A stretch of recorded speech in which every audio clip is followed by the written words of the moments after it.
Ever get that feeling? You sign up for some online course, all excited, Uh, ready to learn something new, and then poof, it's like your motivation just vanishes Rawr. faster than a week-old soda. You know what I mean? Totally. I've been there. Well, we're diving into a chapter today that asks, can virtual learning really compare to actually being in a classroom? It's interesting, because it's not just about being tired of Zoom or whatever. This chapter digs deeper into like the pros and cons of each way of learning. Oh, for sure. Think of it like a cheat sheet for anyone who's trying to learn something new, or if you're just curious about, the future of education. Exactly. So this deep dive is for you, whether you're a student cramming for finals, Yeah. a teacher trying to spice up their classes, or just someone who likes to learn new stuff, Mm. like me. Yeah. We've got this academic chapter that compares virtual learning and classroom learning, and we're going to pull out the most useful parts for you. And one of the biggest things this chapter talks about is accessibility. Did you know that virtual learning could reach more than 3 billion people around the world? Anyone with internet access, that is.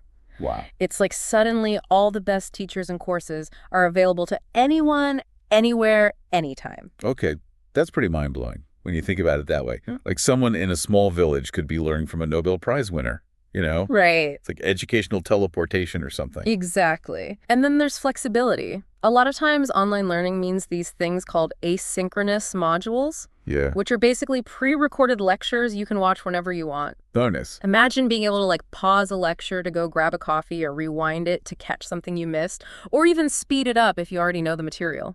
No more frantic note-taking. I'm picturing myself learning astrophysics in my PJs with the lecture paused so I can get more snacks. Virtual learning is already winning me over. Yeah. But the chapter does mention that some people actually do better with the structure of a regular classroom. That's true. Having a set schedule and seeing people face-to-face can be really helpful for some learners. Yeah. It really depends on your own personal learning style, what works best for you. Do you like having flexibility, or do you do better in a more structured environment? That's a great question for everyone listening.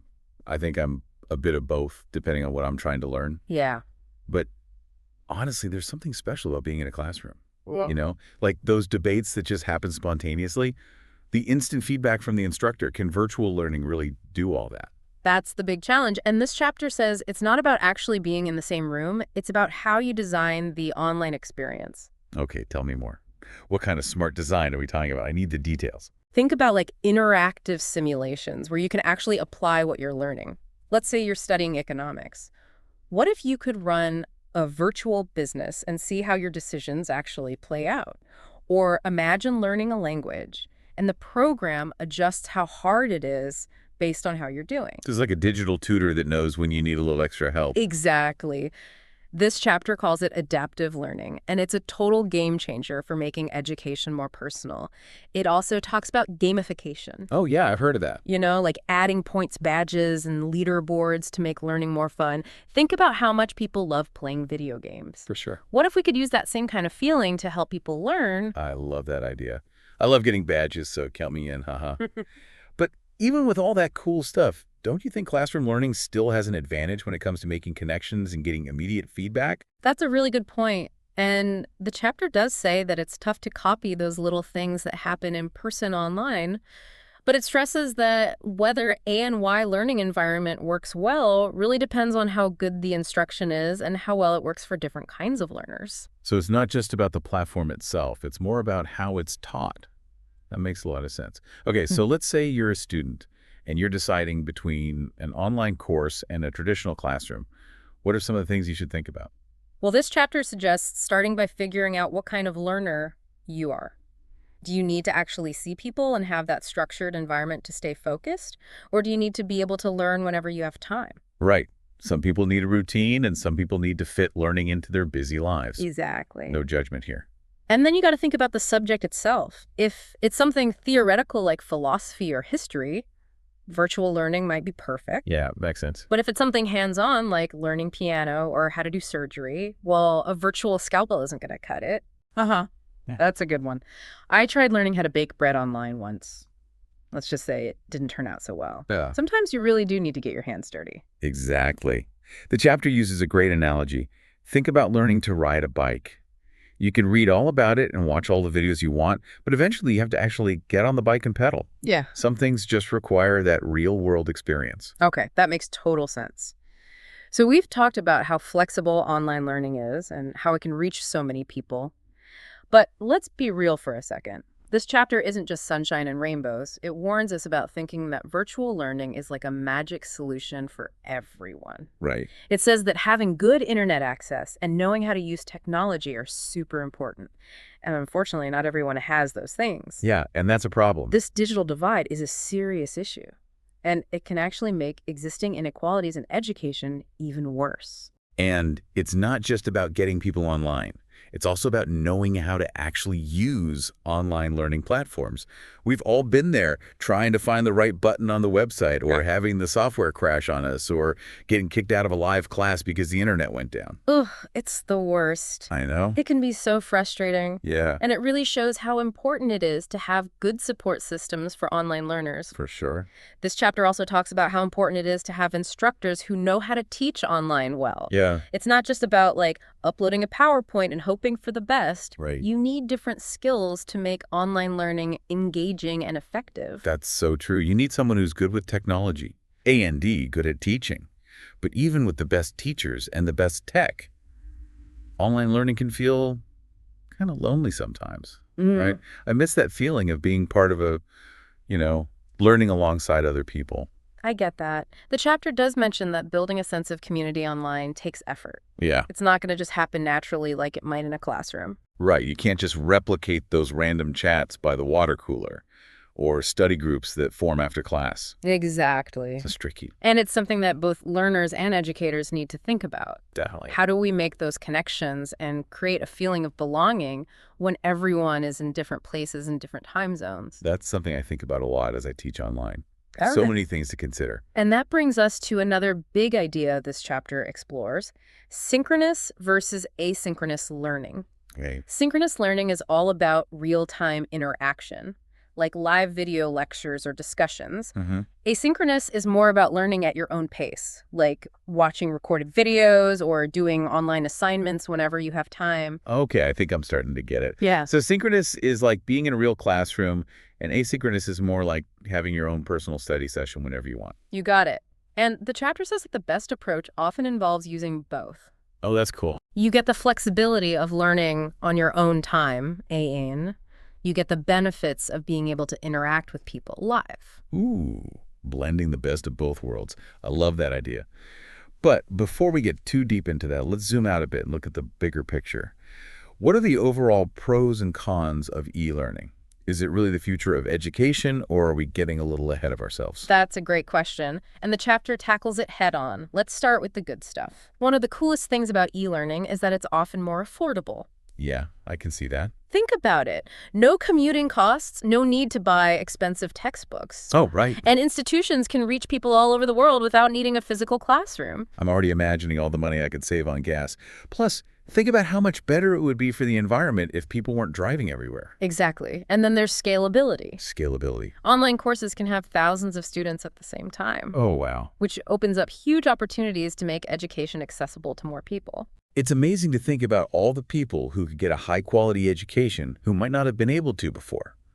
Like, imagine a student in a really rural area taking a course from a world expert at a fancy university. I know, it's exciting. Talk about breaking down barriers. It really is. And like we talked about before, e-learning can use multimedia and gamification to create learning experiences that traditional classrooms just can't. But we can't ignore the downsides either. Okay, hit me with the challenges. Mm-hmm. What are some of the potential problems with relying too much on e-learning?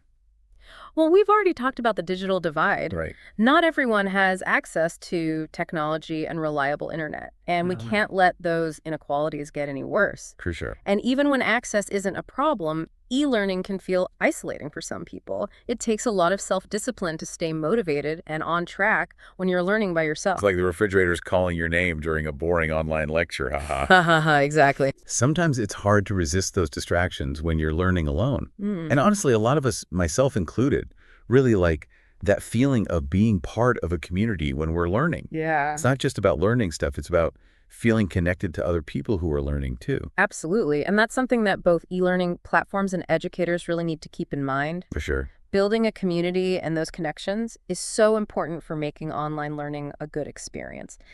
But there's another challenge we need to talk about: quality control. Oh, right. Not all online courses are created equal. I've taken some that were just awful, badly designed, confusing, and just plain boring. How can we make sure that online learning is actually good quality? It's a valid concern, and this chapter says we need more regulation and accreditation in the e-learning world. Okay. Students need to be able to tell which programs are credible and high quality, and finally, we can't forget about those subjects that really need you to learn by doing. Right, like learning surgery or how to fly a plane. Some things just can't be learned completely online no matter how good the technology is. Exactly. The chapter acknowledges that there are limitations to e-learning for certain things. Yeah.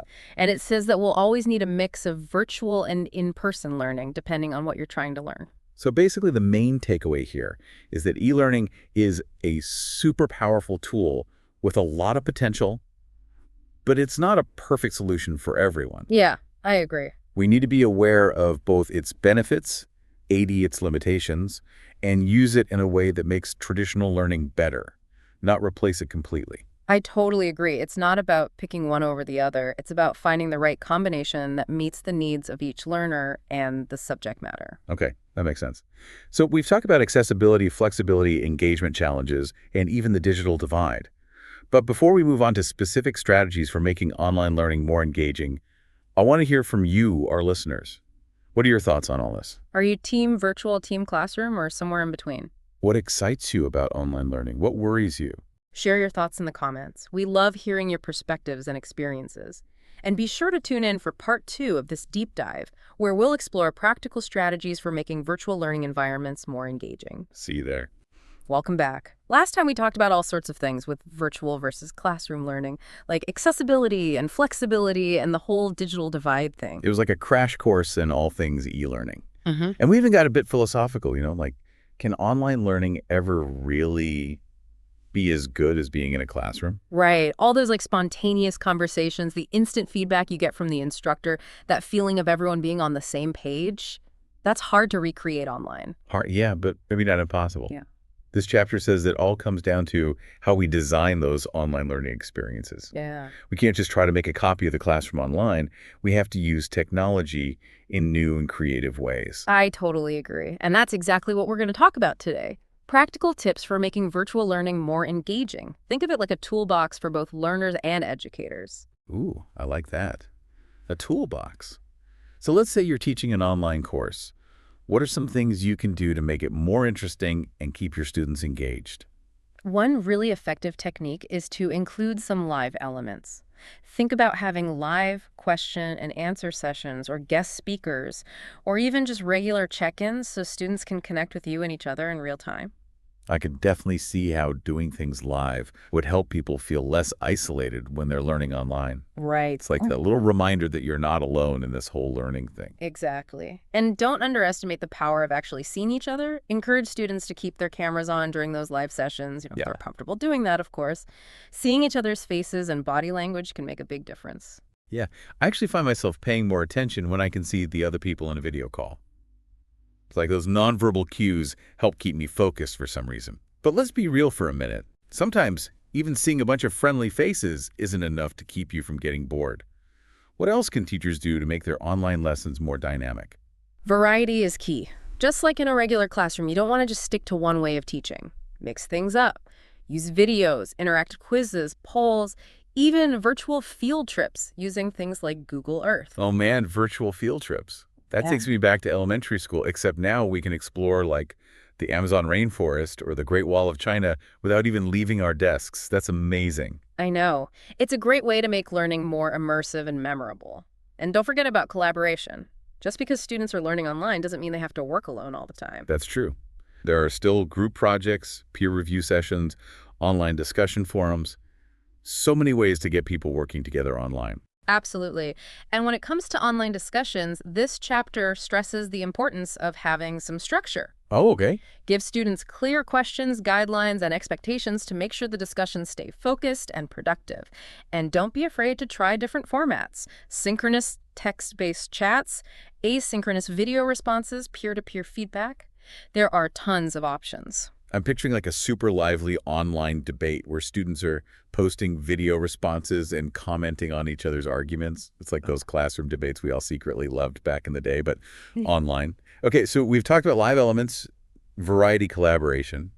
What other tips does the chapter have for keeping people engaged? This one might seem super obvious, but it's worth repeating. Give students regular and meaningful feedback. Oh, yeah, for sure. Students need to know how they're doing, what they're good at, and where they need to improve. And that feels especially important when you're learning online, right? It's so easy to feel lost or disconnected from the instructor and other students. Totally. And don't just give feedback on graded assignments. Give feedback during live sessions, respond to discussion posts, offer virtual office hours. The more the better. Virtual office hours are such a good idea. It's like having one-on-one time with the professor, even when you're miles apart. And speaking of connection, this chapter also talks about how important it is to build a sense of community and belonging in online learning environments. It's true. It's easy to feel like just another face in the Zoom crowd, especially when you're learning remotely. So how can educators build that sense of community when everyone is in different places in different time zones? It's definitely a challenge. This chapter has a few suggestions, though. First, just acknowledge and value each student's presence and contributions. Try to learn their names, their backgrounds, their interests. Those little things can make a big difference. It's like that warm, fuzzy feeling you get when the barista remembers your regular coffee order. Exactly. It makes you feel like they actually care. And encourage students to interact with each other. Set up virtual study groups, social media groups, or even just casual online hangouts so they can connect outside of class. I love that. It's like building in those informal moments that happen naturally when you're all in the same room. And don't forget to celebrate successes together. Recognize and acknowledge student achievements, big or small. Maybe even create a virtual wall of fame. Oh, that's a great idea. Right. Those celebrations can really boost morale and make people feel like they're part of a team. Totally. Okay, I'm feeling super inspired now. I want to revamp my whole online teaching approach. But before I get too carried away, I want to make sure we address the elephant in the room, the digital divide. We've talked about how important it is to have reliable internet access and digital literacy skills. But what can educators actually do to help with these challenges? It's a huge issue, and there's no easy solution. Yeah. But the first step is to think carefully about the technology you're using. Make sure it's accessible to everyone. Ugh. Choose platforms that are easy to use, work on different devices, and don't need super fast internet speeds. It's like designing a course with universal accessibility in mind. Everyone should be able to participate no matter what their tech situation is like. Exactly. And don't assume that everyone knows how to use online learning environments. Yeah, true. Provide clear instructions, tutorials, and tech support to help students who might be struggling. And for those students who might not have reliable internet or the devices they need, look into other options, like providing printed materials or partnering with local libraries or community centers that have free computers. Those are great ideas. And remember, communication is key. Be open and honest with your students about the challenges and work together to find solutions. It's all about being supportive and creating a learning environment where everyone feels like they can succeed. Okay, we've talked about a lot in this section. Live elements, collaborative activities, the digital divide, building a sense of community. Before we move on, I want to take a look at a case study from this chapter. It's about a company called Global Tech. It's a multinational corporation that's trying to decide whether to use virtual training, classroom training, or some combination of the two for its global workforce. It's something so many organizations are facing right now. Yeah. Trying to balance the need for flexibility and affordability with the desire to offer high-quality training that works for everyone. So Global Tech is facing that classic dilemma, huh? Yeah. Virtual, in-person, or some kind of hybrid approach. Exactly. And this chapter doesn't give a simple answer. It basically says there's no one-size-fits-all solution. The best approach for Global Tech depends on a lot of things, like what skills they're trying to teach the tech skills of their employees and the logistics of coordinating training across different time zones and cultures. It's like trying to solve one of those complicated puzzles where all the pieces have to fit together just right. There's no single right answer. It's all about finding the best solution for that specific situation. That's a great way to put it. And I think that's one of the main things we can learn from this chapter. Hmm. The decision of whether to go virtual, in-person, or hybrid totally depends on your specific context, your learning goals, and the resources you have available. It's about making thoughtful choices, not just jumping on the e-learning bandwagon because it's the latest trend. Totally. And that same idea applies to individual learners, too. Yeah. Whether you're choosing a course, figuring out how you want to study, or thinking about your learning style, it's all about finding what works best for you, your goals, and your situation. So before we wrap up this deep dive and talk about the future of learning and how these two worlds of virtual and classroom experiences might merge, we want to hear from you, our listeners. What do you think about this case study?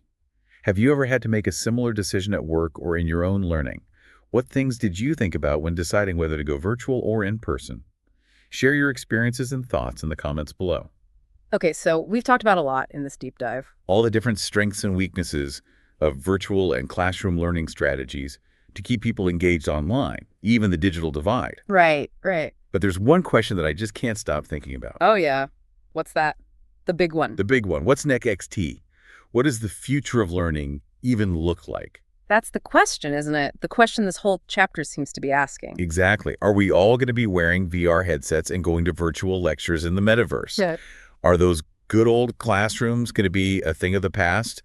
You know, like chalkboards and overhead projectors? Huh? Or is there something totally different on the horizon? You know what I find really interesting about this chapter? It doesn't actually try to predict the future. It more like encourages us to imagine a world where online learning and classroom learning don't just exist at the same time, but they actually like merge together. Whoa, a merger. That's a really cool idea.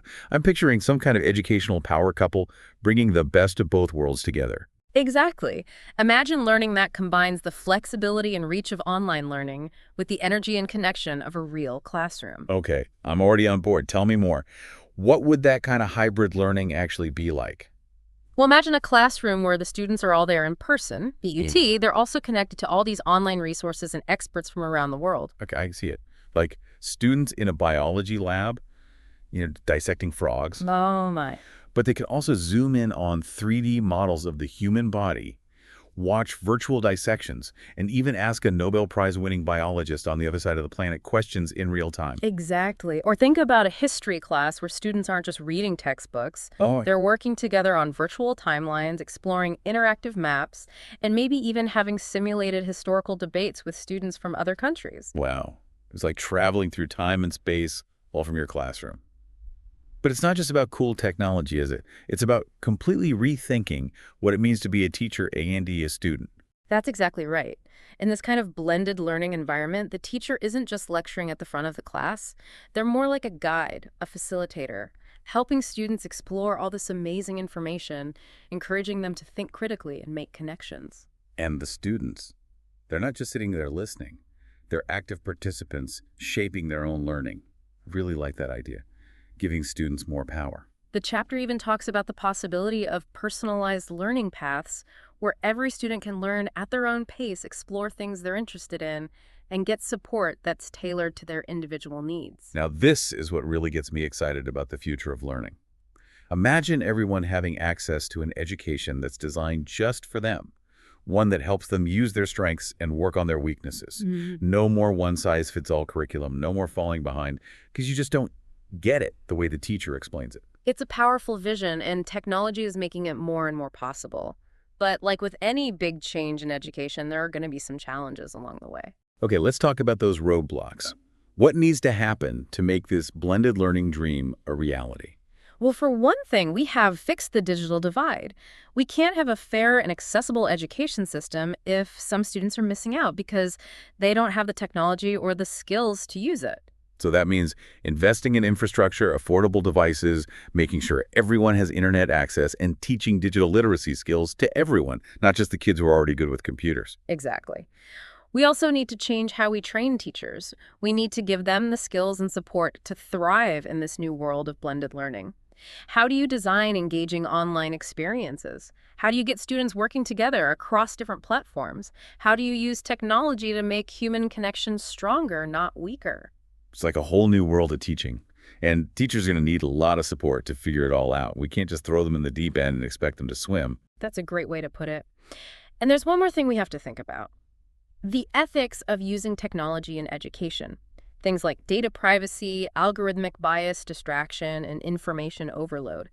These are important issues that we need to be talking about and figuring out how to handle. It's like we're building a bridge to the future of learning, but we need to make sure it's a safe and strong bridge built on solid ethical foundations. Exactly.